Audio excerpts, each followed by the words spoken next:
Welcome so much to tonight's lecture. It's one of the last lectures of this lecture series. And as you can tell, my name is not Dave Waits. Dave could not be here tonight, so I'm going to do the introduction instead. My name is Pia Sorensen, and I am the preceptor of the Science in Cooking course. And I'm going to talk to you for a few minutes about what we're doing in the course before I introduce our big speaker for tonight. So first, I'd like to... Am I on? No. I'd like to thank our sponsors, Jose Andres Think Food Group and the Alicia Foundation, for a lot of generous support. Montferrand and the Whole Foods River Street team, who are supplying the food for our labs. And I'm going to show you later on one of our labs, which was making molten chocolate cake. And as you can imagine, if a whole class that is as big as this lecture hall is making molten chocolate cake, you need a lot of eggs. And we're very grateful for all the eggs and all the other things that Whole Foods has very generously been donating and delivering to our lab. I'd also like to thank Fusion Chef and Catalania Keisha. Food and Wine and Lexus are our new sponsors, and we are very thankful for their support. And I'd also like to remind you, there we go, that the very last lecture of this series is happening not next Monday, but next Sunday in one of the neighboring lecture halls. And it's a free event, but you do need to get tickets for it. And you get those at the Harvard box office, and that happens, it opens up at noon tomorrow, and the tickets are free. So we started out this semester a long time ago, back in September, and we were talking about faces and face transitions, and in particular we focused on water, because water is especially interesting when it comes to thinking about food. Partly because, of course, we boil food in water and do things like that, but also because water is one of the major components of most foods, and so by understanding water, we can understand a lot about foods. So we talked about the different states, the solid, the liquid, and the gas. And we talked about the phase transitions and what happens on a molecular level as water goes through these phase transitions.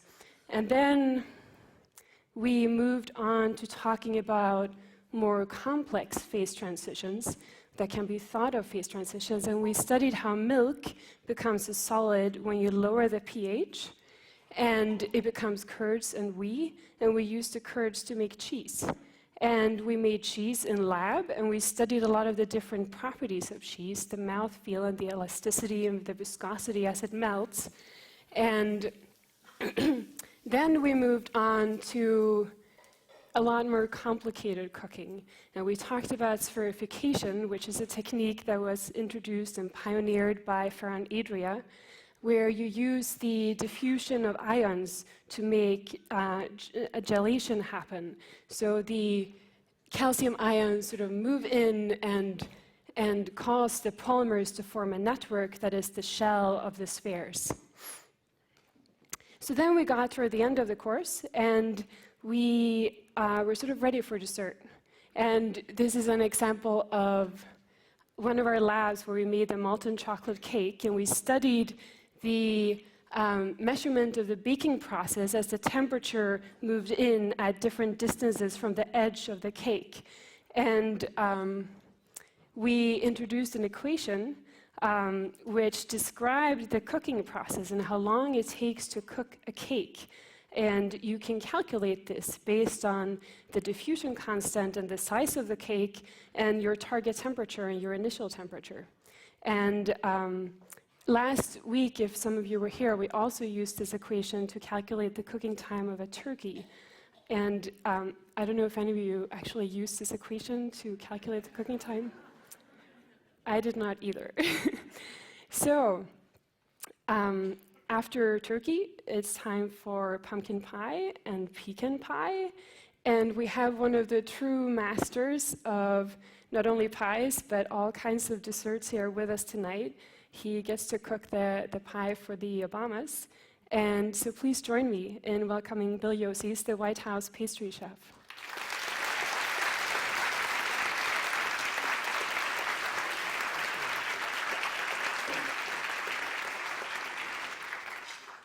very much.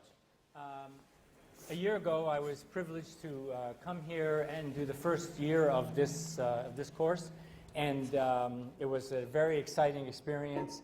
I certainly learned as much as I taught, and I'm happy to be joined this year by my good friend Najat Kanash, who is, I'll let her introduce herself, but we met at Elbuli. She's one of the sort of disciples of modern cuisine and the sort of oracle of all things new when it comes to avant-garde cooking. She was working in the pastry department at Elbuli when I met her, and she then progressed from there into all the other departments of Elbuli, which is a singularly difficult and challenging thing to do for anyone who is, has been in a three-star kitchen. It's grueling, and it was, I had not been in one for about 20 years since I was last working in France, so it was a very strong reminder of just how hard it is. But Najat persevered, and not only persevered, but thrived and succeeded. So we're preparing a few things now to, because no lecture about modernist cuisine would be really worth its salt without some smoke and mirrors. So I'll let Najat introduce herself a little bit and why she loves this experience, and also about what the heck she's doing here on the table. It's very simple. It's a little bit of white chocolate with praline and nuts. I'm doing it now, so later on it's soft, and we can all have a little piece of sweetness of Mr. Bale. Here is just brown chocolate. It looks ugly, but I like that. I don't want things to look perfect. I like things that look natural. So I was very lucky to meet him at Elbuli. I didn't know who he was, to be honest. So I think I kicked his ass somehow. Oh, yes. I needed it. And I'm very lucky to be here. So I hope you enjoy every single thing we show you. Thank you. Yeah, it was a great experience, and it has certainly changed the way not only people think about food, that restaurant.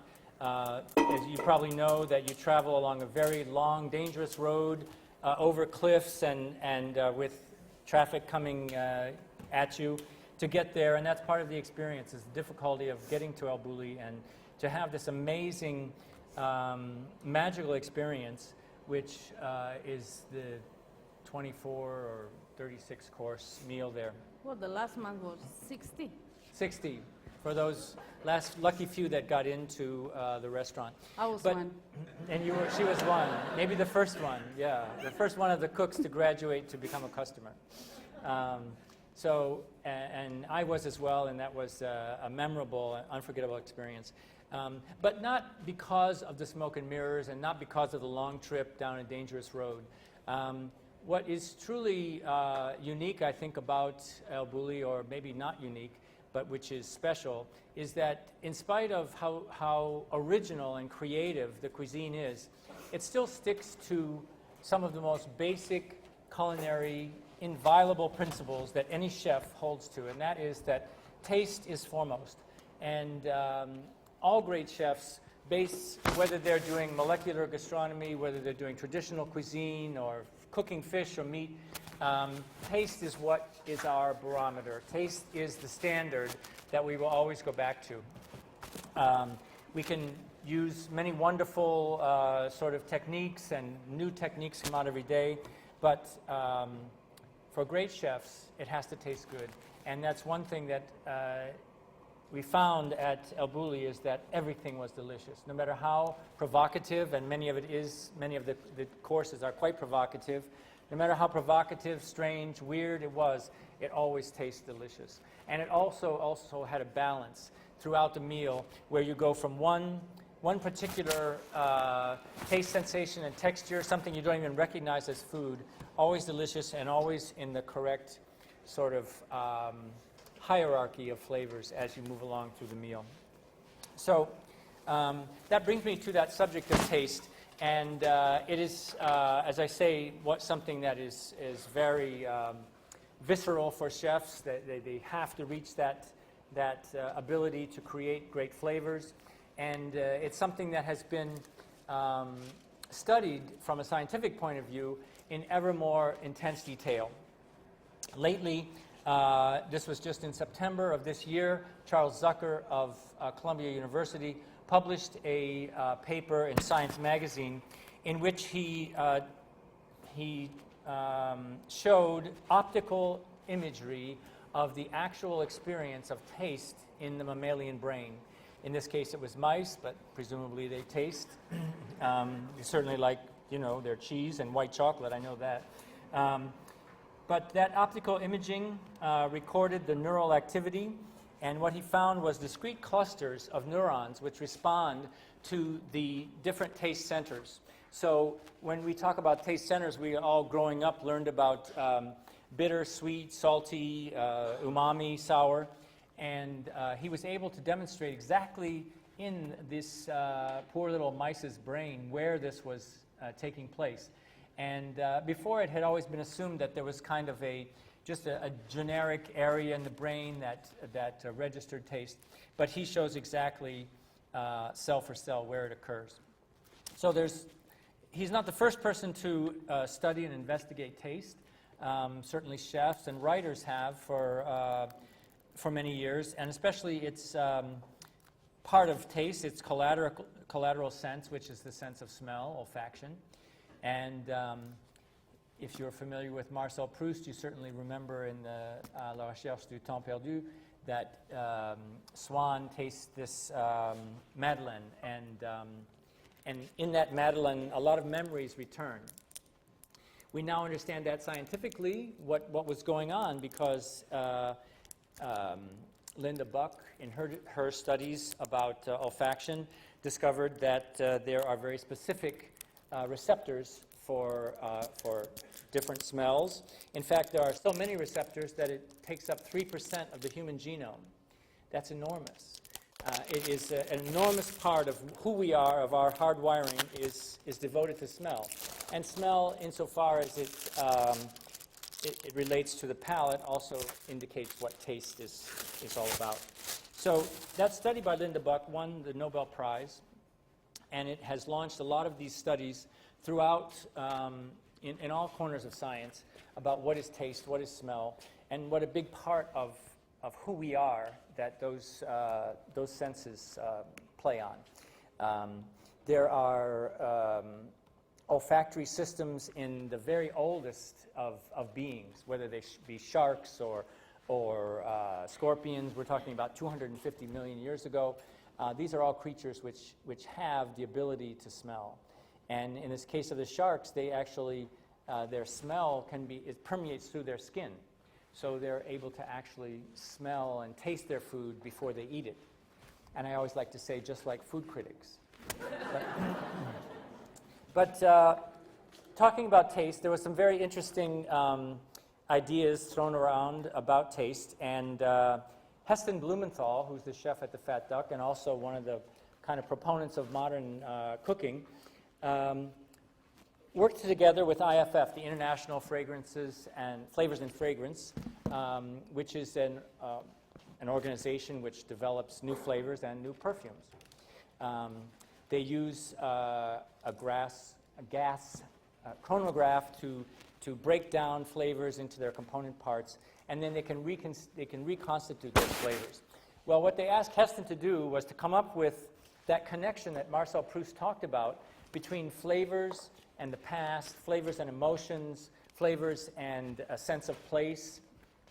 And so he did that, and he went a little wild with it, and I want to share it with you. And so in this book, which was published by Visionaire magazine, Heston Blumenthal he took a number of emotions and tried to, as a chef, create a flavor to match that emotion. Or not only emotion, I should say states of mind. And then it was turned into these little strips like you get in Listerine packets, these little dry strips that melt in your mouth. And so each of these flavors is different. And what I want to do is pass this around. And please take just one of them. I think there's just about enough for everybody. And you have your choice of quite a few different flavors. So we'll pass it around. They're in these little booklets here. Let me see if I can get one open. And they're quite unique. For example, this one is exotic. Okay. This flavor was developed by Nobu, the famous Japanese sushi chef. So I'll let, as you pass them around, you open them because it's going to take me too long. This looks like that Andy Rooney thing where you can't get anything open, huh? But if you have anybody have a nail clippers, or perhaps those knitting needles will come in handy. I'll let you guys open them. But so we have an hour for it to go around. Just to give you some of the, just to give you some of your choices. But you know, don't pick the first one, because after exotic you have adrenaline. We might need some of that at the end of this science lecture. Luxury. What does luxury taste like? Okay. Feast. What does feast taste like? We're about to find out, or you're about to find out if there's any left. Okay. This one is by Yoko Ono. Mommy. What does mommy taste like? I suppose you have to be kind of a cannibal to enjoy that. Okay. By Thomas Deman. Art. What does art taste like? And then finally, there's my favorite one. And well, I'm sure this is going to be the one that disappears the quickest. It was developed by a very famous flavorist and perfumist, Christophe Lodemiel, with whom I have done several lectures in the past at NYU about olfaction. And this one is multiple orgasm. So I'm going to hide that one in there. So please pass it around. You'll have to kind of dig them open. They're vacuum packed. So you open up the, and inside there are these little Listerine type tabs. So just pull one off and make yourself happy. So meanwhile, while you're doing that, we're going to be talking about this lecture, which we've entitled Lip Smackin Science Crystals, Emulsions, and Foams. No, every religion is welcome here. So I'd like to begin this lecture by saying that one of the great things that happened to me in coming here last year and thinking about it this whole year was that we witnessed many beautiful phenomena in the universe, and there are many ways to interpret it and sort of contact it. But I think science is one of the most interesting, because it takes those questions and it takes beauty, and with a very hard look tries to explain what that beauty is and how it functions. So for me, this photograph is of a dessert that I find very beautiful. It has colors, it has flavors, it has sheen, all the things that I'd like to see in a dessert, textures. It's of a red plum opera, actually. The cake on the left-hand side is an opera cake, which is a classic French dessert, layers of almond biscuit, and then what we call crystallized lemon cream. That's basically candied lemons. And in the bottom is a layer of a plum that I found in the farmer's market in New York, which is called the Lacrime di Cristi, Tears of Christ. But it was very deep, deep red, and such a beautiful flavor, and it made for a great dessert. So how do we go about explaining this kind of beautiful phenomena? Well, physics helps us, science helps us, because one of the subjects that science deals with is soft matter. And dessert is all kinds of soft matter. Soft matter, when you chew it, it breaks if it's crunchy, it oozes if it's smooth, it can be unctuous, it can be gooey, it can be sticky. So all of those textures we're going to experience tonight. And we're going to try to understand why they do what they do through the science behind it. And as PSO expertly explained, what is going on are these self-organizing structures, let's call them.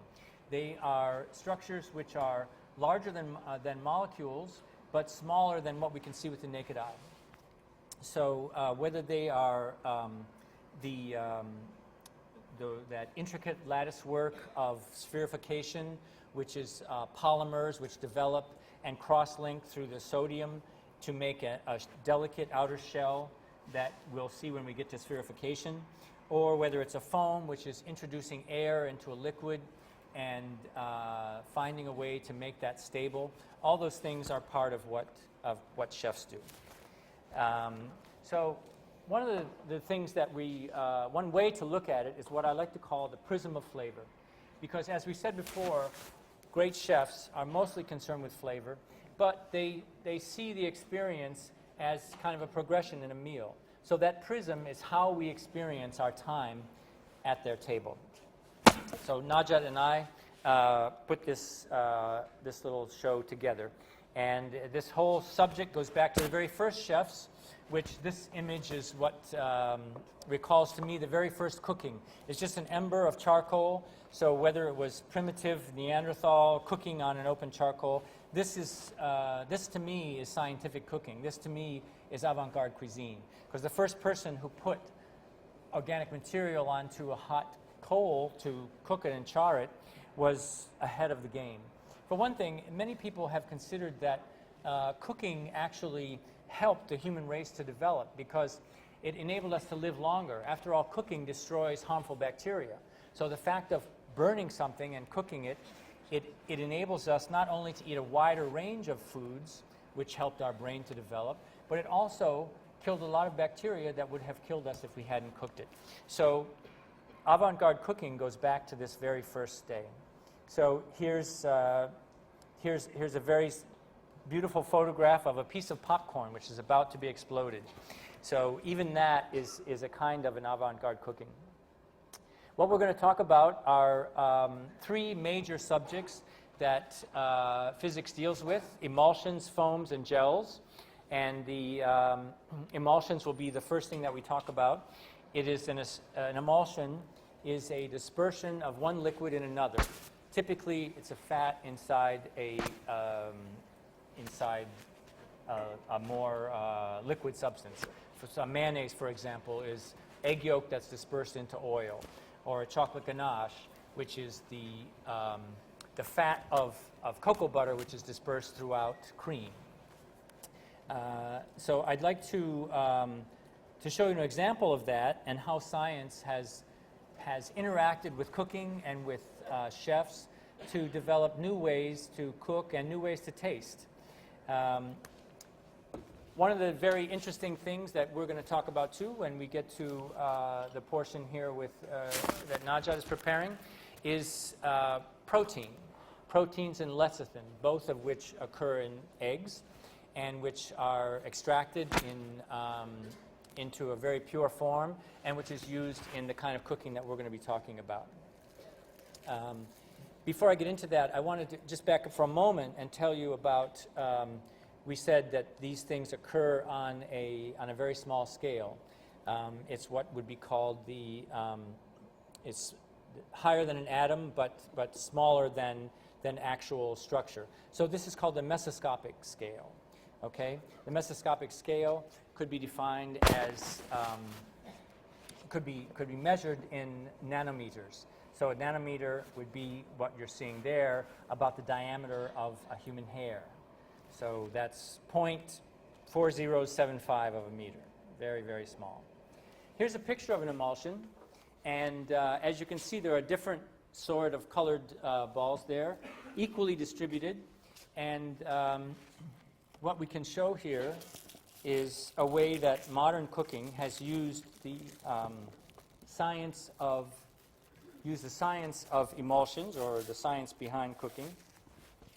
This is a chocolate mousse with no eggs and no cream. Excuse me. So normally as a chef, when we make a chocolate mousse, we're whisking the whipped cream and introducing air. Then we're cooking the egg yolks. We're mixing with chocolate, folding that in, and then finally we're mixing the egg whites into a meringue, which is a type of foam, the kind of foam that we'll be talking about in a moment. And with that air, we introduce it into the chocolate. As the chocolate chills or crystallizes, because obviously chocolate gets colder and stiffer as it gets stiffer as it gets colder, you form this emulsion. But we can also do that without adding any eggs or dairy by helping the emulsion to happen with another protein, in this case gelatin.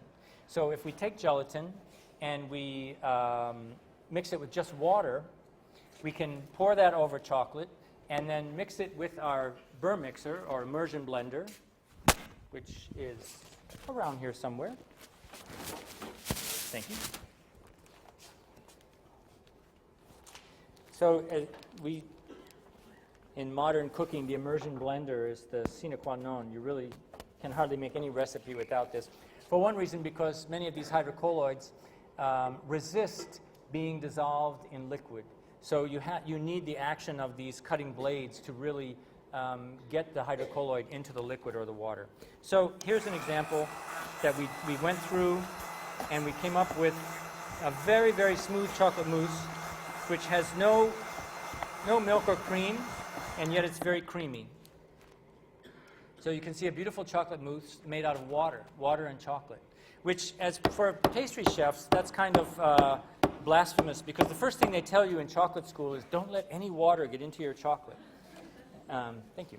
So yeah, that's true. You can't get one drop into a bowl of pure chocolate or it will begin to crystallize, because the water is disturbing that emulsion. But if you add the right amount and a little bit of protein, you can make a beautiful chocolate mousse with just water and chocolate, thanks to our emulsion up there. So emulsions could be a suspension of oil in water or oil in any liquid, really. Foams are another one of the subjects of physics today that is a very exciting area. It's exciting for physicists and for chefs. And this is one where we're going to move into Najat's territory, because we have something made with the foam. Now, correct me if I'm wrong, is this the gin fizz, Najat? Yeah. Okay. Okay. So tell us about the gin fizz. It's just lime. Perfect. Perfect. Lime, gin, Bombay Sapphire. Very important. Or sake. Ferran loves it. Yes. Or sake. Okay, we're in lime, the right tray. gin, some simple syrup, and lemon juice. Very simple. So what I do is I put it in an ugly bottle, like you see, but it's very handy for me, normally for maybe 60 people. And I'm able to freeze it during the whole night, which there is alcohol on it. It will look like glass. It's not completely frozen. I will add the forms that you will see now. This looks ugly, but actually it's delicious. I wish I could give you all one. And it's significant where this sort of course is served, right, Najat? How do you serve this course at Just Al in the Bulli? beginning. The beginning of the meal. Yes, sir. So what? So Go ahead. this is spuma from Bombay Sapphire. So that's just gin from the blue bottle. Very simple. We all know that bottle.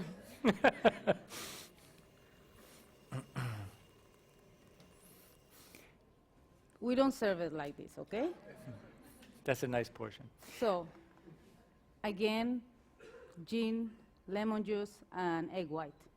We cook it in the bottle, like an Ove Marie or runner, and that's it. Very simple. So Egg there's white two is cooked. temperatures there, actually. Yes, this is warm. We have cold, frozen, glass, lime, alcohol, fresh. I think it's delicious. I mean, I could Sounds have good. 5 of those. Tease us a little more, why don't Very you? simple. The kind of amazing thing is that you're never, when you go to Al Bulli, you weren't really quite sure when your meal had begun and when just the greeting was going on, because you sit in this beautiful courtyard on this cliff, and they start to bring you what they refer to as aperitivos, and some of them are edible. One is a kind of a bread, this meringue bread that is made. Is that the mojito? Oh, yeah. That bread, the white bread. It's a meringue made by apple water. Ah. So we take we separate the juice of the water. It stays foam up, water down. I can't show it. It's very, very difficult. But then we extract that water, and then we use it for a meringue. There's a composition that we are able to create a meringue from it. So we're able to make any kind of meringue. We dehydrate it, which I have here, a dehydrator, but I don't have a meringue, sorry. It's an amazing texture, and if you look at it, it really looks like the Spanish little breads, yes. Those little... Bocadillos. Yeah, what do you call bocadillos? Yes. Yeah, like a little white bocadillos, you'd swear it was bread, then you bite into it and you think it's meringue, and finally it tastes like apple. Yes. So that's the kind of experience. We turn it for 2 times 40 minutes in the, how do you call that? Kitchener, very good. It's a very hard process to be able to create that meringue, but it's different. Without egg, we're able to create a meringue. That's right. And the physics connection with that is a very important one, because what's being created by turning it in the KitchenAid is a foam. So traditionally, pastry chefs such as myself were very, very attentive to how meringues were made. So your egg whites have to be impeccably clean, meaning there can be no yolk in them. The bowl has to be clean. There can't be any grease on the bowl, otherwise the meringue will not build. If you've made, I'm sure many of you have, made meringues, you know that there's nothing more frustrating than seeing the whites whip around in the bowl and they're not going anywhere. Well, if the bowl's dirty, that's what happens. If there's too much yolk in the whites, that's also what happens. The meringue just will not develop. Some other tricks are room temperature whites develop more quickly and make a more stable foam. Adding a little bit of acid, either lemon juice or cream of tartar, helps those air bubbles to form a smaller and smaller radius. So the foam becomes more dense and more difficult to disperse.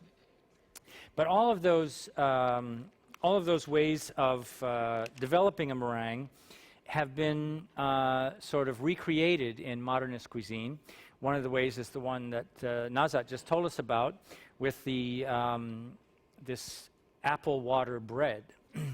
But what is the physiology there? What is happening?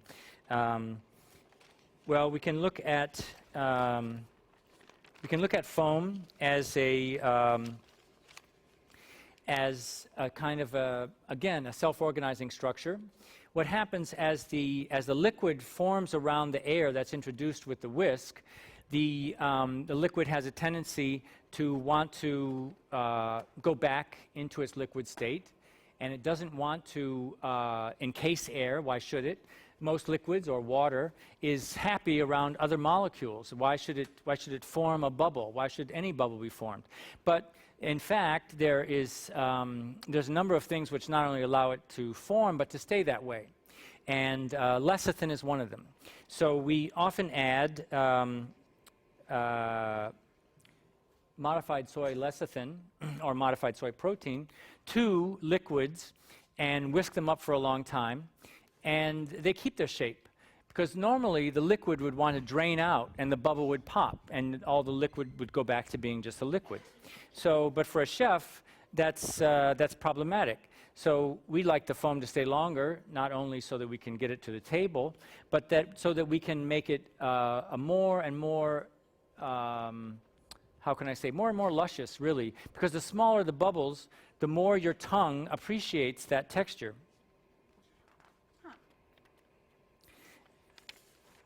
By adding this modified soy protein into the liquid, we can maintain a foam. And in fact, what we're doing is we're turning a liquid into a solid. So here's an example of a blackberry juice, which was merely a juice, and it was whisked with just a touch of modified soy protein, the kind of thing you find in a health food store. And it's maintained a foam. This was, I whisked this in the White House at about 8 o'clock this morning. And so we've actually, and it still maintains a structure. So it's gone from a liquid into a solid merely by adding this air. So, and the bubbles have still maintained themselves. So afterwards, and Nothing else is in here, so we have some spoons after the lecture if you want to taste the blackberry foam. There's a little bit of sugar in it, but it's the type of thing which we, as chefs, like to use on a plate because we can obtain very different textures and kind of the surprise element. So as we go along, Nazat and I will be, we'll sort of put some of these, what we're making on the plate. And we can, oh, perfect. Yeah. So we'll create our own dessert plate as we go along.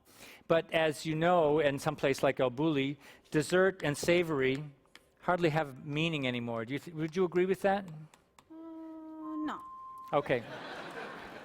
Sorry, I'm very honest. To be honest, what do you think about dessert and savory courses? I think we should mix them. I'm originally from Morocco, and we do, well, I'm born in San Sebastian, I'm very proud. But Morocco, we use a lot of salt and sweet.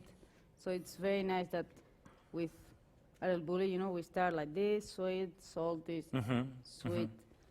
I saw an interview with Ferran Adria once in which an American had eaten at his restaurant, and he said, well, I don't like this mixing of salt and sweet. And Ferran said, this from a man from the country where hamburger and a Coke is the standard meal. So we're not the only ones that like sweet and salty together.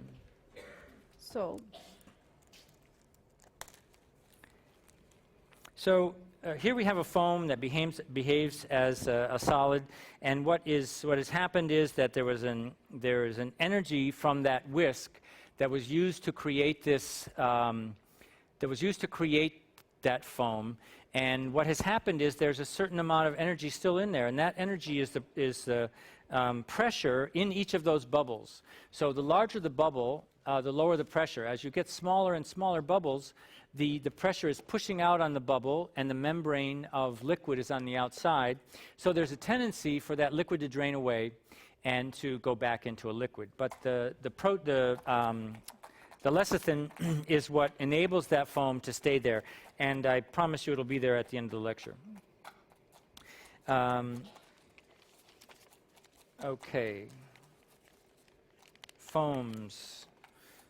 It's something that in modern cuisine is referred to as air.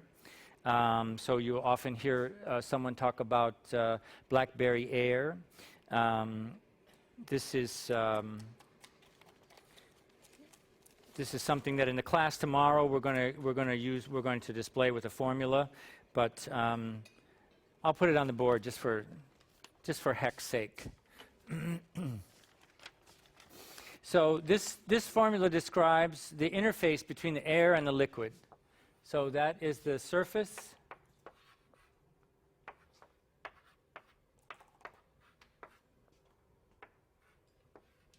So the radius of the bubble, and this being the surface energy.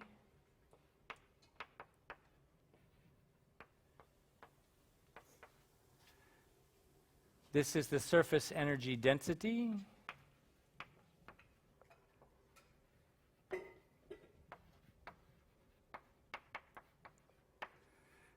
And this is the interfacial area.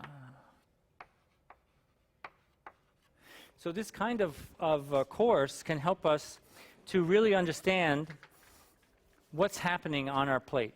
As a chef, that's very exciting. Okay, you've taken a liquid out of its bulk phase and moved it into quite a different shape.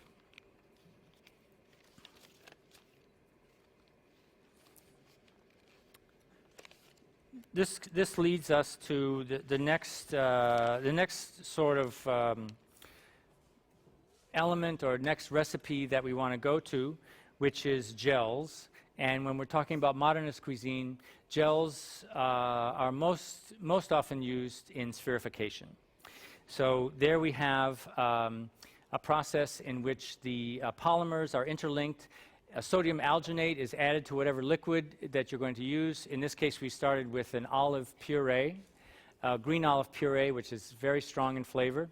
And So then when that is dipped into a calcium chloride bath, that salt makes the interlocking polymers come together and it forms the sphere. So you have this thin membrane on the outside and a liquid on the inside.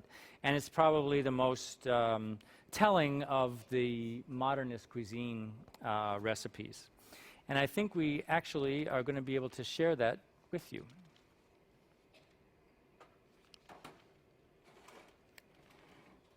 You should explain about the air.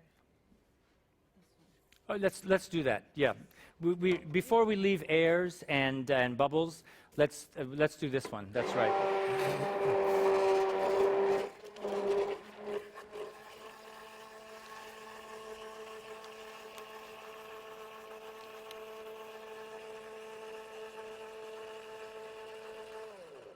Sorry. That's okay. I'm noticing the very interesting color. Would you care to tell us about the color? It was just oil. It's just Moroccan spices, pink somehow. Found out somewhere. I wanted to do something different. I love pink. It's really surprising. Just an oil. An oil. And it's creating a lot of bubbles. Yes, That's because... they're not perfect yet, but air is, well, we make air. I make air with lecithin from soya. And this an infusion is milk, cream, all kind of flavors. I use like 5 different spices. And I infuse it. I let it cool down. One day, I add lecithin this morning. I shake it during the day. I freeze some of it. And now I'm just going to mix a little bit to show you. Can we have? Yes, we do. Oh yes. Perfect. Are you able to come closer with the camera to see these bubbles, because it's very interesting.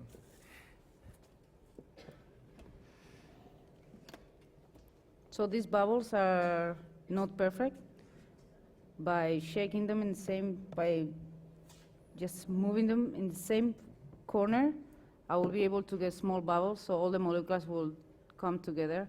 And we'll have that, you know, that foam you like, the air you like? Love it. Yes.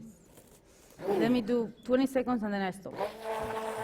So there's about 0.6% by weight of lecithin, very little amount, but it enables that foam to develop and to maintain itself just as it did with the foam in the other kind of whipping. So, sorry, it looks messy. Yes, let me take this. Let me have, yes. No? Okay.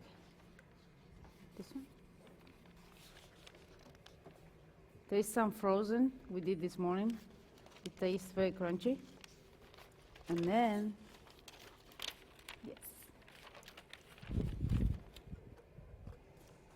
So air, you take it for above. Once you shake it, you have to let it for a couple of 2-3 minutes. There are big bubbles here. My ex-chef will say no valid, but to show you it's okay. So, so that's the air. It looks like a muffin. You can, actually you can freeze it, and it's very crunchy, full of flavor. We froze it and served it last time. It was it makes a really wonderful sensation. So let's put it here. Yeah. It's okay. It's just water. Nothing Just happens. water. Oh, It rains every day. we never know what's in these containers. You know. That's Bill muffin. My favorite, yes. So there again, you have a little bit of a different kind of foam, not quite as dense, but where the lecithin is able to maintain that shape. And lecithin is something that is here we have a sample of it with this Moroccan spices.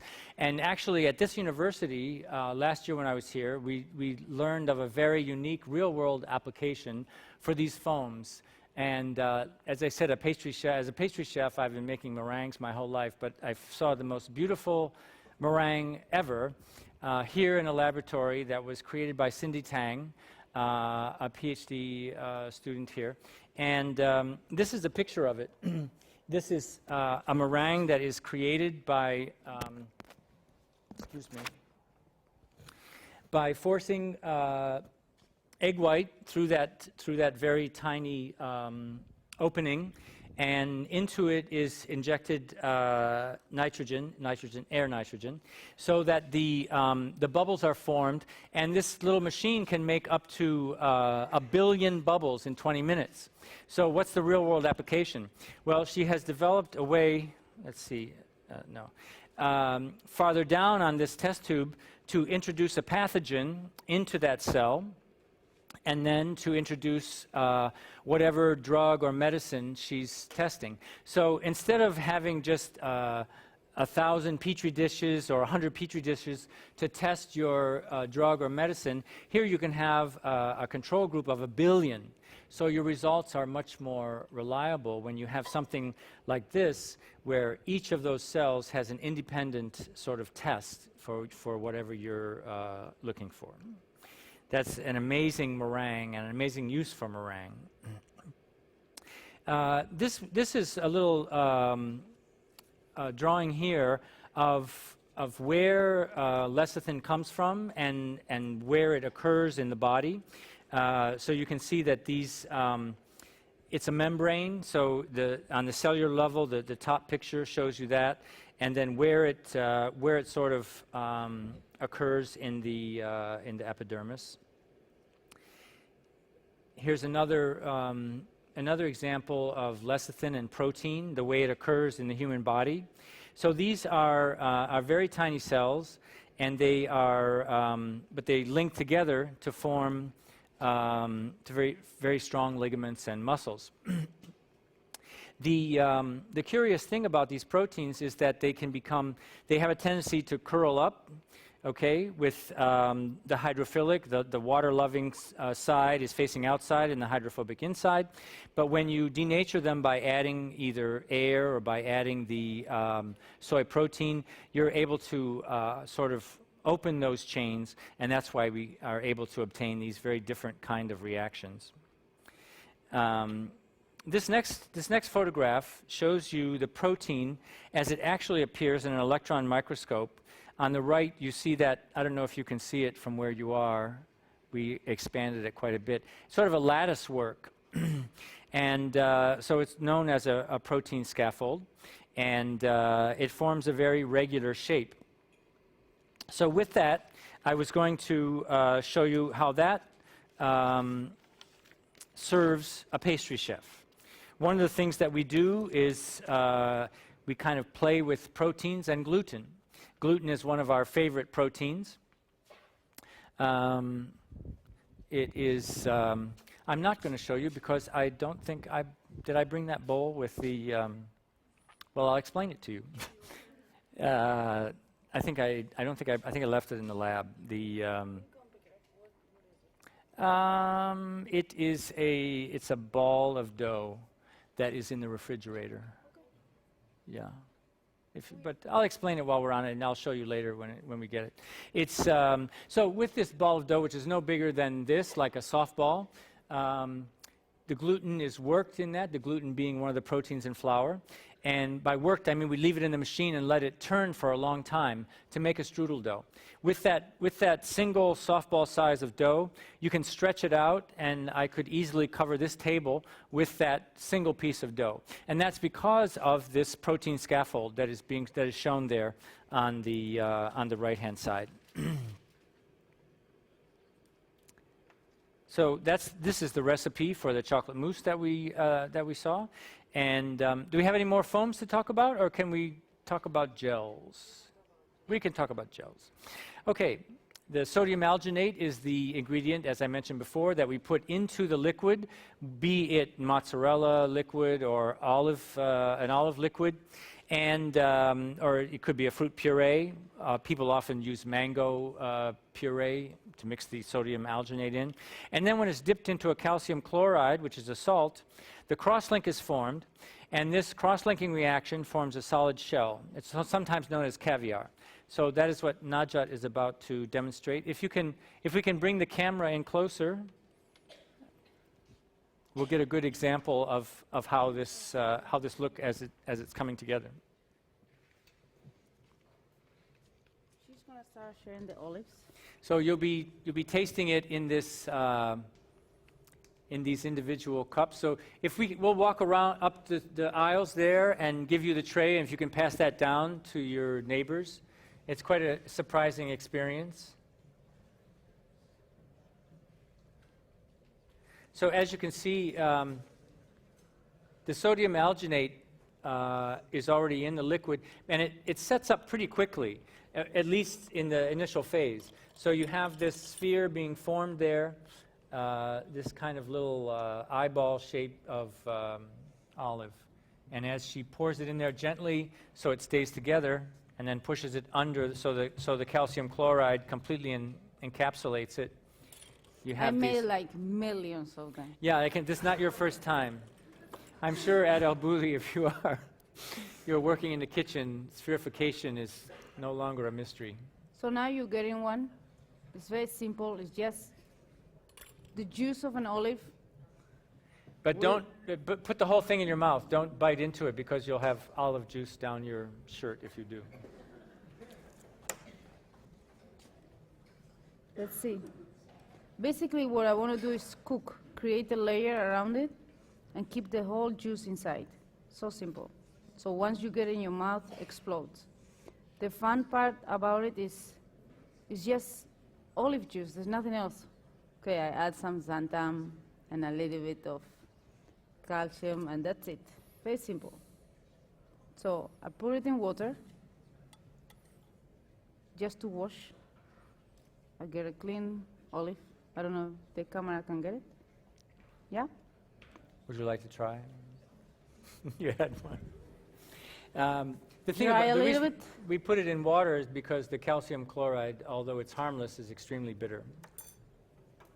And we keep it spices, lemon, orange, rosemary. So it Just like absorbs the those, lemon. like an infusion, yeah. Yes. They do. They absorbed into it. It has to be done every day because Yes. it will continue to coagulate as time goes on. So this sphere will become kind of a rubbery ball, and you'll lose that effect of the explosion of flavor in your mouth. So this is one of the first things we serve at El Bulli, honestly. You mean in the history of the restaurant? This was one of the first things to become popular. And also one of the first things in the menu. In the menu, So that's the olive. We have egg yolk. Cook it 53 degrees. So it's ready to have. Let me show you.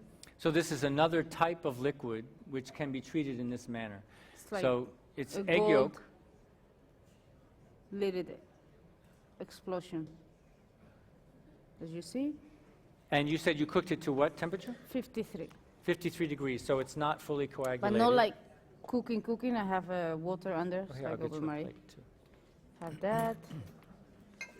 Then I have. Yeah, you like that? Beautiful. I'm a gypsy. I mean, sorry, Bill. I know you come from the White House. No, we Some love people we come love from the gypsies. mountains. Do you vote?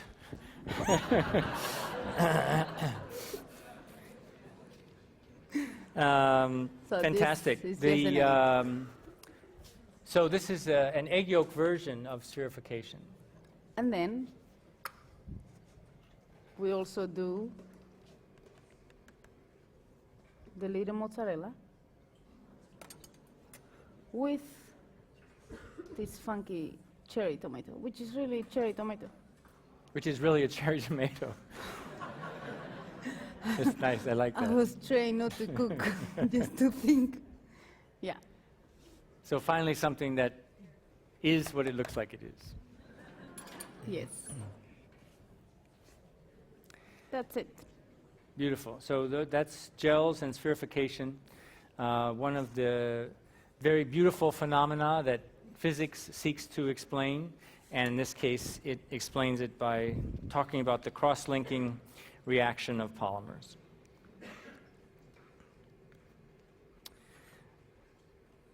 Shall we move on to freeze-dried? You're the boss. Let's talk about freeze-dried. One of the very unique techniques that Elbuli has developed and perfected is freeze-drying. So what that does is really remove water and concentrate flavors. But I'd like to hear Nazat tell me about freeze-drying at Elbuli. We have a machine, we were very lucky, where you could put any product, any stock, any fruit, any veggie, or extract the moist that was freeze-dried does and keep the flavor very intense. So once I have a stock coming out from the freeze-dry, I was able to mix it with a small little part of water and keep the excellent flavor without having to reduce. Well, the machine costs like 80,000 euros, not even dollars. So that will be one of my dreams, to have a machine like that one. I don't have room in my kitchen. You have room. I saw your kitchen. So we're able to freeze dry everything. There is a brand, not because it's from Ferran, I use this every day, but you get from pineapple to strawberry to anything you can freeze dry. And they have some at Intense Trader flavor. Joe's too, right? Yes, also. You can find it at Yeah. Trader Joe's. Yes. It's a very delicious and very healthful and great way for camping trips or road trips or Well, let's pass whatever. this so everyone can have one That's small nice. piece, I guess. Thank you. Can you So pass that brings us to one piece, the topic everyone? of water, which is something that every chef kind of thinks about as well.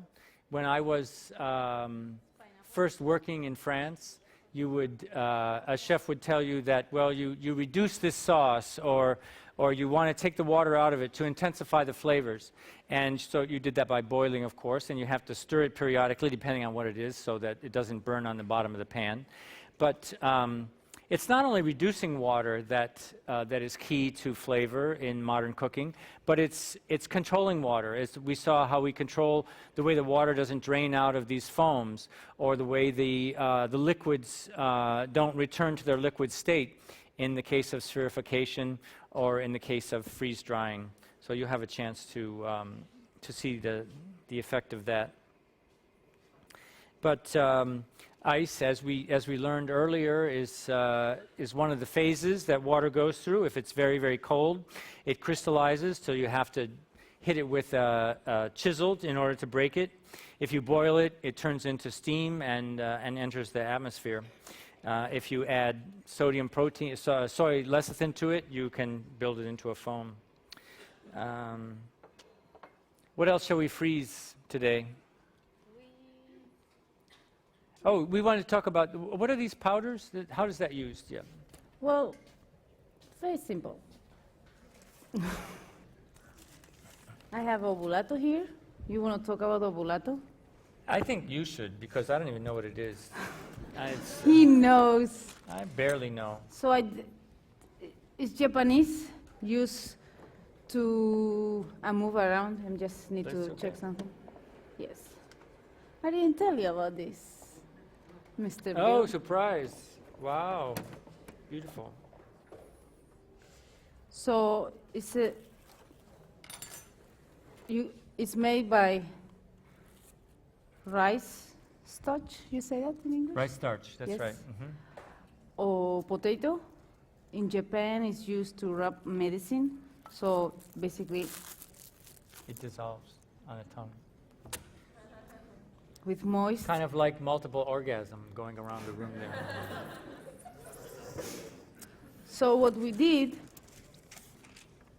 at the bully was uno. Perfecto. That girl is from Boston. She speaks Spanish. There you go. Go Boston. So this paper transform into this, Very pretty. which, Oh, okay, please. oh, with the light on it is great. Yes? Everyone can see it? Hey, I see your head. There we go. Yes? It's very difficult. So you imagine, moist is the enemy of obulato. What we did is just, well, what I learned. I painted with simple syrup and sugar liquid stays on it. We cook it. Once we cook it, we create, like Ferran says, the thinnest paper, actually. We're able to do anything we want. I can put this in the oven for 20 seconds, put it out, and make any shape, a cornet, whatever I want. I can paint it. It's the finest paper. Also, you're able to dehydrate it, so we talk about the dehydrator, and then we're done with that. And this is just obulato. I didn't have silpat, honestly, so we just put it here. Silpot is a silicone sheet that we use in baking and in cooking. It's actually, it is also a polymer, a silicone that was developed by NASA to cover the outside of the space station because it can withstand very high temperatures. Sometimes you say something. Anyway, if I There's have not a lot of cooking on patience, the space station. I just put it out, turn it, and it will just come out like this one. This one is the perfect one, the best one. I will need. Beautiful. Yeah, please. Oh, let's Yes. put this Yeah. so they can photograph. The enemy of a lot of this type of cooking is moisture. As we say, like the moisture will begin to rehydrate because sugar is hydrophilic, so it likes water, and it will absorb water from the atmosphere. So and imagine in Spain in the summertime where it can get quite humid. So all of your preparations, anything like this that has to stay dry, are put in these little containers, and usually there's then a layer of calcium chloride or some kind of desiccant on the bottom. I didn't have. Yeah, so but it's a lot of work to get to that point. So in order to serve it during the meal, you have to make sure that it stays at least for a few hours, which is quite a challenge. So going back to freeze-dry, we have freeze-dry strawberry with a mix of caramel, fondant, isomalt, and glucose. We cook that, put it together. In this amazing machine, I must say, they don't pay me, but without the machine, I wouldn't do anything. Oh yeah, I have to put that out front. This is really This is incredible. the Thermomix. I'm able to mix or demolish, as I say, my caramel in such a powder where I just put it on the obulato, as you see. Christmas is coming.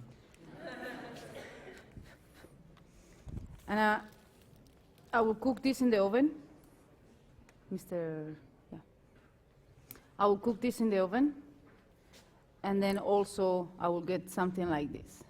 So we're able to make with simple syrup, or actually with caramel, which is also sugar, is very good friend with the obulato, and freeze-dried fruit.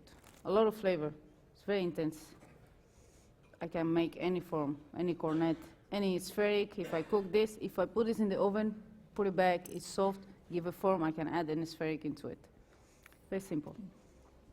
So all of these You see, kind of properties. this is moist. It's my enemy. Yeah, yeah. It's very frustrating when you make these things. Yeah, the Thermomix is, it's sort of like the mixer, but it also heats at a temperature and a timer. So for pastry chefs, you can make a crème anglaise. You just put the eggs, sugar, and milk in there and set it and walk away. Or if you're a culinary chef, you can make a risotto in how many minutes? 16. It's the Thermomix lady. Thermomix lady. Anyway, Put your orders in Ready. now. Okay, what are we talking about next, Nazat? well, chef. How about, we talked about, oh, what about mannitol? A sugar alcohol. Yeah, give me 2 minutes. Okay. So We have as a this. pastry chef, again, we work with sugar. We develop many different kinds of decorations from sugar. We can heat it to a very high temperature, and then it behaves like molten glass. So you may have seen like pulled sugar flowers, or with a little sort of air blowing, like glass blowing. We can shape that into different fruits, and that's one of the things that that pastry chefs do to decorate their cakes. But again, the moisture is very difficult to control, and as soon as it's made, it's starting to absorb moisture from the air. So they've developed a series of sugars which are called sugar alcohols, which isomalt is one and mannitol is another one. They are they're food safe, and they don't absorb liquid as fast. They still do somewhat. So isomalt is one that we use for decoration.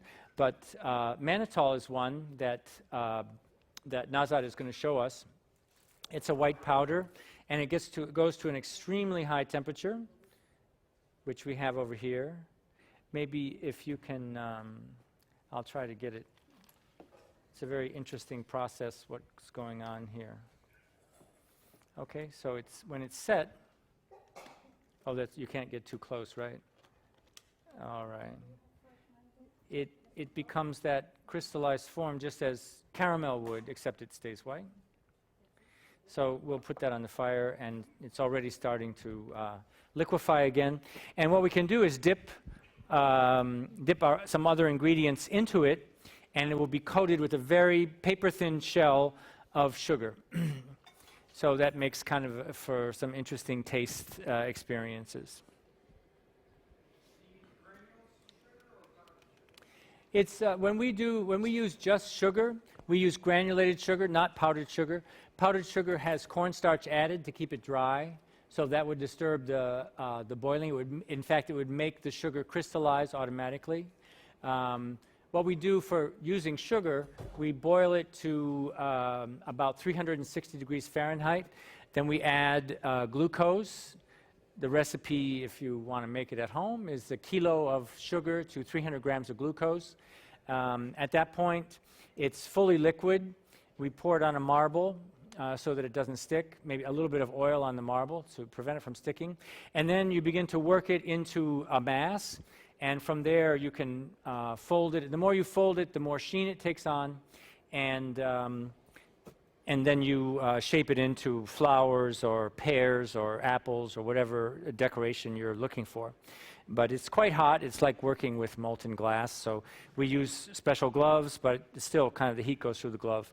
But it's a very unique system, and it's one that's been made more refined by this development of mannitol, because we can get a much thinner shell.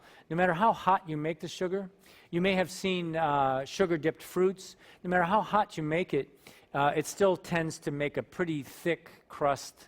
For example, glazed apples. That's an example of when you dip the apple into the glaze, it still forms a pretty thick shell on the outside. So what we're trying to do in this case is to get a very, very thin shell. So the experience is that much more refined. So we're going to do that, the mannitol, and then we're going to make a liquid nitrogen sorbet. And after that, we're going to open it to questions. So mannitol comes in powder. It's very dangerous. He gets to 300 degrees. Centigrade, 300 centigrade, right? Yes. Which is, Well, we must have some scientists in here. Times 9 over 5 times 32. Or thank you, 572. That's pretty hot for a liquid. Your oven gets to 572, but it's rare that you get any liquid that hot, unless it's oil. So it's kind of like a sugar that behaves as an oil. But it's very dangerous. It does not caramelize, yes. Eh? That's You the, put your finger, you lose half of your finger. yeah.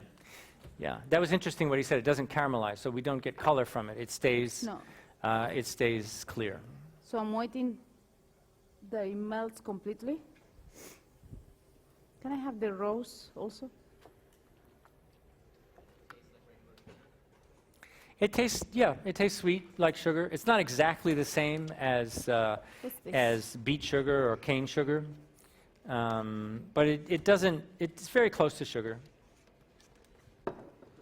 It's used in what do you call it? Gum, artificial sugar gums. Use some of those sugar alcohols. So it's not the exact taste of sugar, but it's pretty close. Can you move this a little bit here? Oh, say that again, please. Gluten, right. Well, this is something that has taken incredible importance lately because of the increase in celiac disease and just in general the research on gluten. You can use a flour or grain that does not have gluten, such as rice flour. It does not develop in the same way as wheat flour, so you'll have a very different texture. For example, but crepes are an example. You can make a crepe out of rice flour, which is very pleasant. It's kind of crispy as opposed to that soft wheat flour, but it's gluten-free. And there's a number of other grains which have been made into flours, which can be used in baking and have no gluten at all. There's a new gluten-free cookbook or baking book out that I have not had a chance to check out or and really try any of the recipes, but I'm looking forward to. So Najat is dipping. What are you dipping into there, my dear? Well, as you see, it's very dangerous. You can't it's just a normal praline with nuts and freeze-dried fruit, white chocolate, praline. But it's frozen, okay? It's very hot, it's frozen. I dip it in, very dangerous. And now I create a layer. Once I leave it for maybe half an hour, it will be liquid inside and the whole sugar will keep it together. Very simple. I have a form of a rose, I do the same. I normally do this with a needle, but I couldn't find one. So praline in Europe refers to an almond or hazelnut paste mixed with sugar. It's an incredibly aromatic and delicious substance. This one, I turn it, you will see in a minute. It will start melting. You see the sugar, the crunchiness, this layer, so thin. Paper thin. Yeah. So you have that crunchiness and sweetness on the outside, but Perfect. that's amazing. All the ice goes Can we in. buy mannitol at Trader Joe's? No, No, unfortunately. unfortunately. But We it had trouble also- finding it ourselves, actually. It's very dangerous. It's not for anyone. You should, Yeah. yes. Yeah, some of these things you don't want to really... Here we just have pure juice in forms with cubes of ice, which you can also, nobody eats ice, but actually it's refreshing. If you have 60-course meal, It's served as an intermezzo or You kind can- of palate cleanser at yes, Emul. all the flavors go out. Come on. We make it in small cubes that you can just have it once. It's very pleasant. I just made After it like your this. 12th or 14th course, you're glad to Yes. have something as simple as water. This is too exaggerated, but Beautiful. very simple. Yeah. Fantastic. Mannitol, very dangerous. Mannitol. Melting here. Very dangerous, but very delicious. So, shall we make our sorbet, our final recipe? I thought you were with the phone. Madre mía. No, this is the contraption they use to change. So there's Nazat and myself at work, working hard. Your tax dollars at work. That was like. That was. Thank you. We had it. That was. She came to visit me, and so that's where we kind of cooked up our little plan to I spent like 2 talk to all of years you. in the mountains up at the Bully, and I didn't go almost anywhere. And then I flew to San Francisco and drove all the way from San Francisco to New York. I wanted to know your country. So Now she I went does. to visit Thomas Keller, which was one of my teachers, and also Grand Rapids, to Chicago, and then I went to visit him. So those names you probably recognize are really the top chefs in America, and Nazat has spent the last few years working in the very best restaurants in the world, French Laundry, Alinea in Chicago with Grand Rapids. You were at Noma, Rene Redzepi, which was voted the best restaurant in the world last year, which uses a kind of a very modern approach to sustainable cooking and local sourcing. Every day, well, you could tell me better than I can tell them. Isn't it true that they go out to source the food every day from the area? Who? At Noma. Yes. He will go like crazy to any corner, any farmer, anywhere, any island, wherever. He has a very nice concept. Yeah. Just from the The area. network of people from the area, and so whether it's foraging for fiddlehead ferns and berries in the forest, or to a farmer, a cheesemaker, Yes. or fisherman, but all of it's theoretically within 100 miles of the restaurant. From each chef I learned something, and from him it was to rely on those people who are working the land and those animals that at the end of the day we eat. So if you don't get support from those farmers, they don't bring you the best product. So it has to be an exchange, farming and restaurants. It's very important. And at Noma, that's what I learned, to survive with what you have around and to be creative. Because we sometimes go crazy. If I want texturas, I have to order them there. If I want monitor, but sometimes also we have to go to the luxury of simplicity. Can I say that? Yes? The luxury Yes. of simplicity. Muy importante. And it's, I'm proud to be part of the team at the White House, which is really doing the same thing and looking for the same kind of results. I saw your garden. We have a garden. And we don't use, we don't only source from the garden, but it's a start. And Mrs. Obama has launched the Let's Move campaign to encourage healthier eating, local sourcing, and exercise as well, of course. But I'm sure that there's probably no one else in the world that has done the restaurants that Nazat just mentioned. It's a very grueling pace and a very demanding environment, and I'm a great admirer. You have to become a little lion to survive. Yeah, If you're a female.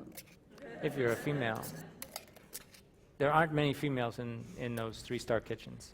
But this one survived and thrived, and now is doing demonstrations around the world involving the El Bulli techniques. She was just in Australia, and now in Cambridge. Yes. So let's have some fun. Don't touch These that. are sorbets, so it's already slightly frozen, but do we have a whisk? Or a Yes. spoon? This whisk. Whisk Yeah. or spoon, or... Please. This is, so it's kind of an instant sorbet. Yes. You want to do it? Okay, you want to whisk? He's the genius. Here we go. You tell me when to stop. No, just go crazy. Go crazy. Good. All right. You want glasses? You want safety glasses? No. I like that sound. Let's keep him relaxed. Let's go here. Very good. And what flavors are we making here? This is frambuesa. This is grape. Concord Black. grape? Black juice. Black grape. Yes. Beautiful. Can you stop 1 second? It's like stone. It's very, a lot of people, they try to make granite. It's not like a granite, but you're able to create dust very fast with nitrogen. Anything. In a minute, well, a minute, no, I lie. Maybe 10 minutes, it will be soft. And it's just like a sorbet texture. It's like red beet, I don't know. Could be freeze dry if you look at it good. Yep. Okay. So We haven't keep it talked like about this. the Pacojet, did we? Oh yeah, did we Yes, talk? it's here. Yeah, our the other machine that we're showing as part of what modern cooking uses is the Pacojet, that tall machine on the end, which is it's used for making ice creams essentially, but you freeze the batter in the beaker, and then you put it. It attaches to the bottom of this blade, and the blade runs at a very high speed. So the beaker goes in here, and under here is the, well, I won't take it out. There's a blade here, believe me. And it runs at very high speed and digs down into that and makes a very smooth ice cream. So you can have a smooth, fresh turned ice cream at will. And we also use it, if you run it just a short time, you create sort of what Najat just created, which is a kind of a powder.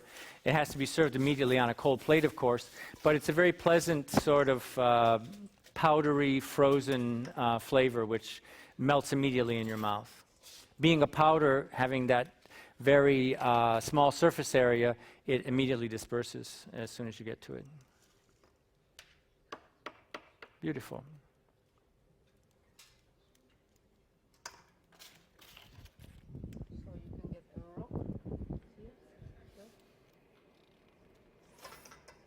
So the Concord grape or raspberry sorbet. I have on my list mojito written down here. Is that what we're going to have after this, or is there a mojito? There is no mojito. Okay, we're going to have that after this. Thank you, Najat. It's been a pleasure to work with you today. And thank you all for coming.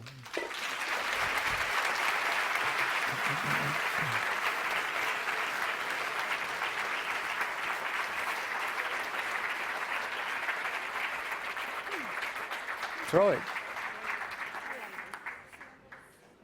Very nice. Yes. Let's take some questions. I'd just like to remind you that after Q&A, there is a book signing by Bill outside.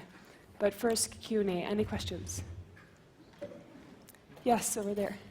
I was wondering if you had any preferences in making foams with gelatin versus soy lecithin, and what the differences that you'd get from those foams. Well, gelatins, I'll start, and if you have your own opinion. Gelatins are, certainly that's what we used for many, many years in pastry, and still do. I used it in the chocolate mousse there. But I have kind of an aversion to gelatin to begin with. It's, it's made from like hooved animal. It's made from horse hooves and calf hooves, and if you wet some gelatin and smell it, it really doesn't smell nice. Now that gets dispersed into your recipe, so you don't notice it too much, but why add something which smells so bad to begin with?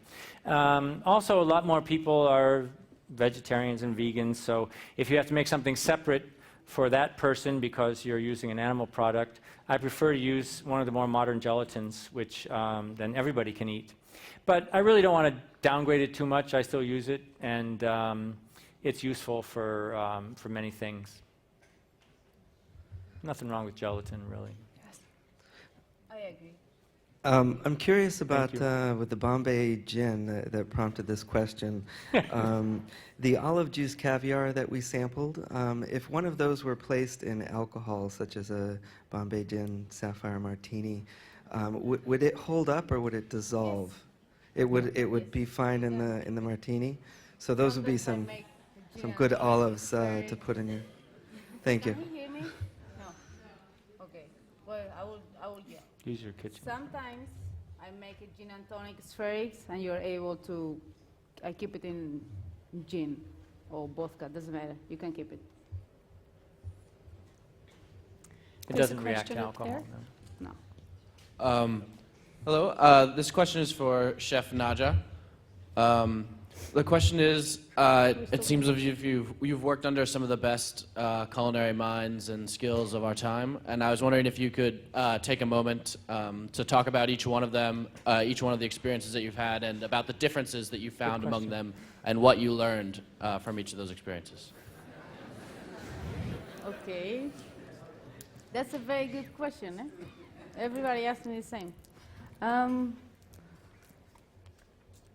To be honest, I was an actress and I changed my career when I was in Holland. I moved to Holland. I met executive chef from Heston Blumenthal who was opening a restaurant, and they had all boys. They didn't want to have any woman in the kitchen. So I went with my bicycle every Friday and asked him that I wanted to work with him because he used to use nitrogen. As you saw, I'm crazy with nitrogen, okay? So I started working there. It was a great experience to touch molecular cuisine with one of the best. I didn't realize at that time. Then I found out about Grand Academy, and I sent him a letter, and he sent me back an email. You're gonna be picking flowers. I said, no problem, I will be picking flowers. So I took my flight, went to Chicago, trained with him. When I saw him the first 5 minutes in the kitchen, I realized that I wasn't crazy. He was so passionate doing a dish that I thought, oh, that's me. So I was with him. From there, I went to Noma to see René. With René, I learned to be patient and to use the land.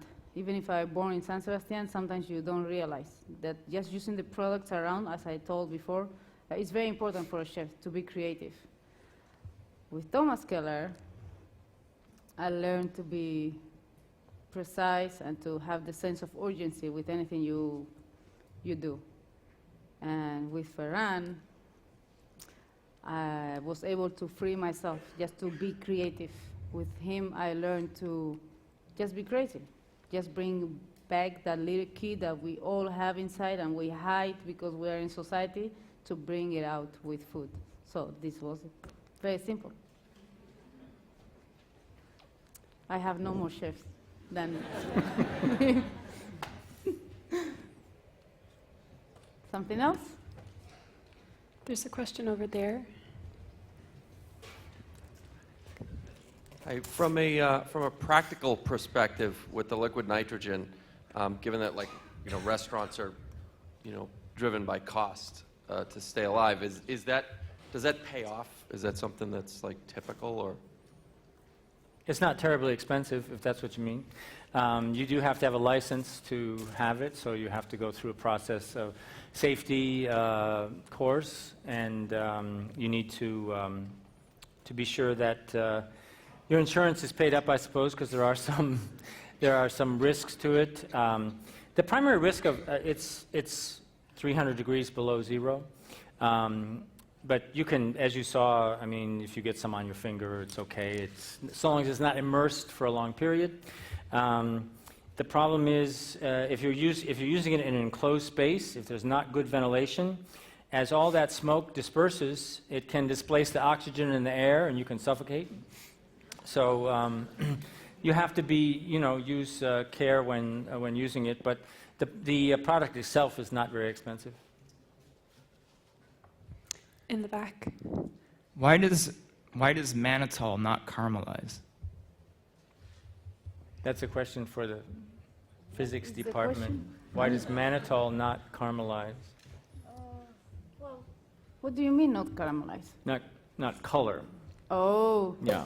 We sometimes use the word caramelize to indicate that it is melted, which is no.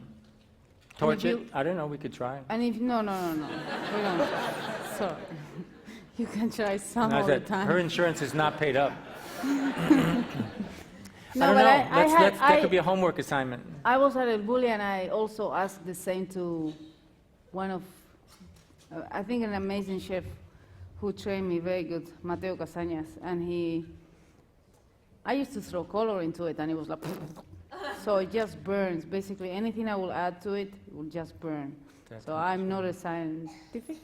Can I say So- that? Yeah. Mm-hmm. So is it not a carbohydrate? Because if it was a carbohydrate, wouldn't it color?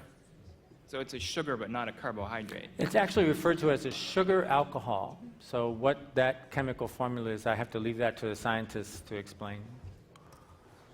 That's, you know, what the teacher says is that's the homework when he doesn't know the answer. So Yeah. I don't know.